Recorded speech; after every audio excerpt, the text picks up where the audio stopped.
त्वमेव माता च पिता त्वमेव त्वमेव बन्धुश्च सखा त्वमेव त्वमेव विद्या द्रविणं त्वमेव त्वमेव सर्वं मम देव देवा त्वमेव सर्वं मम देव देवा।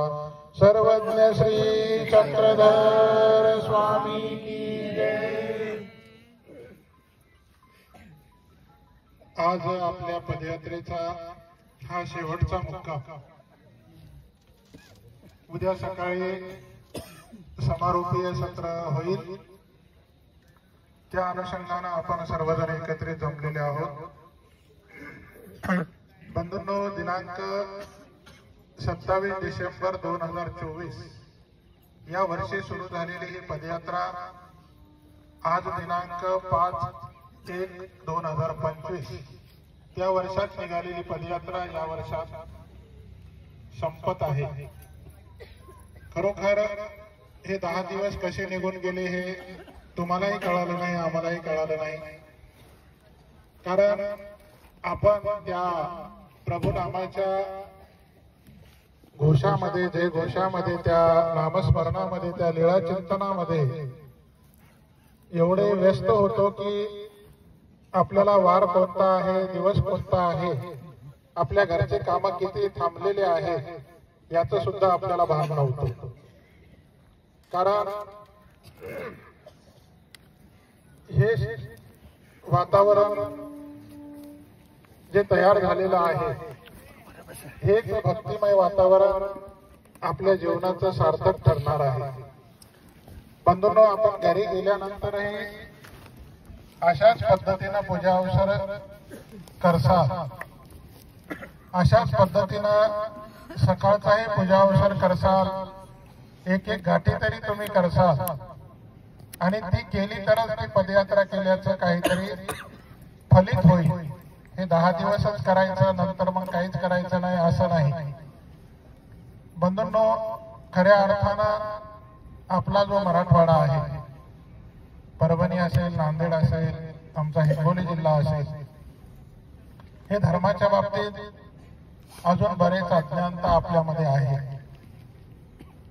तरी बी 50-60% सुधारणा झालेली आहे, परंतु आपल्याला शुद्ध कॅरेटचं सोनं होणं गरजेचं आहे, तरच तो परमेश्वर आपल्याला स्वीकारणार आहे, हे लक्षात ठेवा।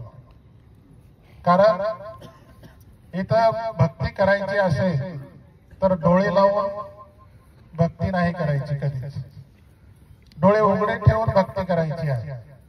ती ज्ञानरूप भक्ती करायची आहे आणि ते परमेश्वराचं ज्ञान जोपर्यंत आपल्याला होणार नाही तोपर्यंत त्या भक्तीचा काहीच अर्थ नाही।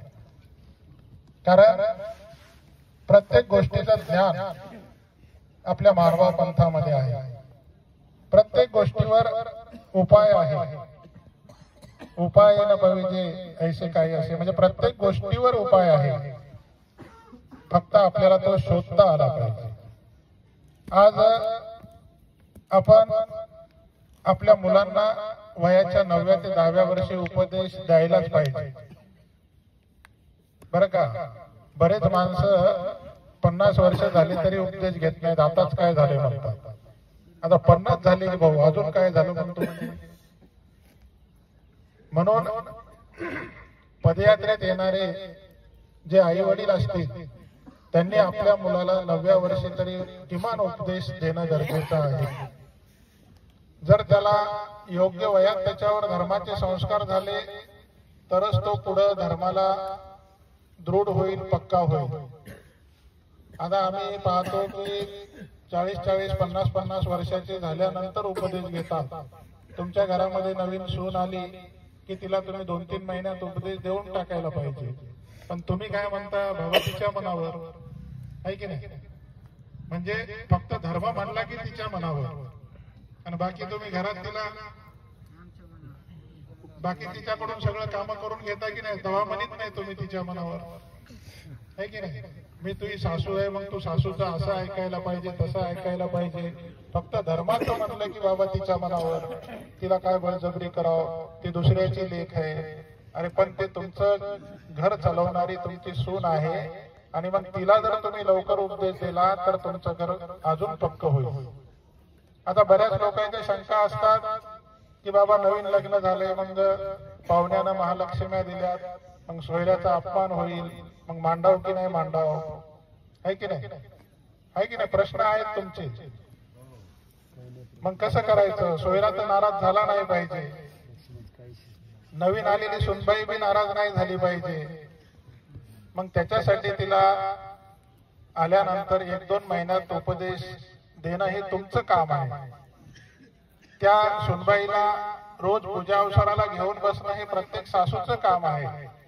अहो ती तर बाहेरचीच आहे, ती तर दुसऱ्याचीच लेक आहे. उपदेशी भेटली तर ते भाग्य तुमचं आहे, परंतु जरी नाही भेटली तर तिला उपदेशी करणं हे तुमचं काम आहे. आणि ती खरं तर धर्म हा स्त्रीपासून पक्का होतो हे लक्षात ठेवा. त्या घरातली जर स्त्री त्या धर्मावर खंबीर असेल तर तो धर्म त्या घरामध्ये टिकतो, त्या घरातली पिढी संस्कृत तयार होते. आणि स्त्रियांच्या ठिकाणी धर्मरूप जागरूकता ठेवण्याचं अधिक सामर्थ्य आहे. म्हणून प्रत्येक स्त्रियांनी आपल्या मुलावर संस्कार करावे. या पदयात्रेमध्ये पावला पावलावर बोलके आहेत मंडळी. आज आपण सुरुवातीपासून पाहतो की कोणी चॉकलेटचं पाळं करतंय, कोणी चिप्स वाटतंय, कोणी शेव वाटतंय, कोणी खारी बदाम. ह्या छोट्या छोट्या क्रियेतून आपण मोठ्या मोठ्या क्रियेकडे सरकत असतो. आज जरी तुम्हाला ते चॉकलेट वाटत असेल बरं का. आता एक उदाहरण, आपल्या पदयात्रेमध्ये जेवढे आपले ड्रायव्हर मंडळी आहेत, चालक मंडळी आहेत, त्यांनी चहाची क्रिया केली बरं का. आणि ती क्रियेने क्रिया कशी वाढत असते किंवा आज त्याचा चहा या साधू संतांच्या उपयोगामध्ये गेला, या पदयात्रेकरूंच्या मुखामध्ये गेला. हे अन्नदानाचं फार मोठं त्याच्या पदराशी आज बांधलं गेलेलं आहे. त्याच्याकडून ज्यानं कोण ती क्रिया करून घेतली आहे त्यालाही त्याचं तेवढंच पुण्य लागणार आहे.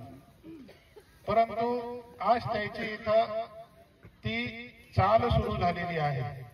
पुढील जन्मी त्याला नक्कीच उपदेश घडणार आहे. म्हणजे सोपं नसते. या पंथाकडे ओढण्याचंही कसे येतो आपण या पंथामध्ये याचं हे एक उदाहरण आहे.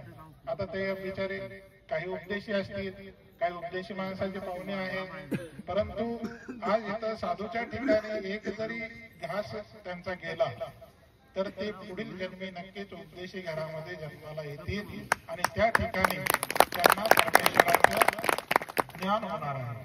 ही अशीच त्याची चाल सुरू होते. त्या धर्माकडे येण्याची आपण म्हणतो बा मी उपदेशी घरामध्ये कसा जन्माला आलो, किंवा तुम्हाला प्रश्न पडत असेल की बा आम्ही तर अन्य घरामध्ये जन्माला आलो होतो, मग आमचा योग या उपदेशी घरामध्ये कसा आला.